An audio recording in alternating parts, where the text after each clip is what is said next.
అందరికీ నమస్తే. నేను మీ ఇందూరు యువత స్వచ్ఛంద సేవా సంస్థ సాయిబాబు. ఇందూరు యువత స్వచ్ఛంద సేవా సంస్థ ఆధ్వర్యంలో నిరంతరం గోమాత సేవ కార్యక్రమాన్ని ఏర్పాటు చేయడం జరుగుతుంది. నేడు 204 రోజు కూడా ఈ గోమాత సేవ కార్యక్రమాన్ని నిర్వహించడం జరుగుతూ ఉంది. ముక్కోటి దేవతలకు స్వరూపమైనటువంటి గోమాతను మనం ఎంత పవిత్రంగా అయితే ఆరాధిస్తాం, పూజిస్తామో అంతే పవిత్రంగా ఫుడ్ అనేది తీసుకెళ్ళి గోమాతలకి ఫీడ్ చేయడం జరుగుతూ ఉంది.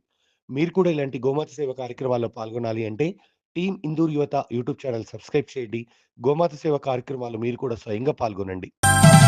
కొమ్ములందు వెంకటేశుడు నీ కన్నుల్లో కైలాసవాసుడు, వెన్నుపూస బ్రహ్మదేవుడు నీ పొదుగులోన పరమాత్ముడు, అష్టలక్ష్మీలు ముక్కోటి దేవుళ్ళు ఓయమ్మ నీలోనే ఉన్నారు. నీ 4 పాదాల ఈ నేలనే నడిచి భూమిని చక్కగేలుతున్నారు. దండాలు దండాలు దండాలోయమ్మ గోమాత, మా అండా దండ నీవేనమ్మ.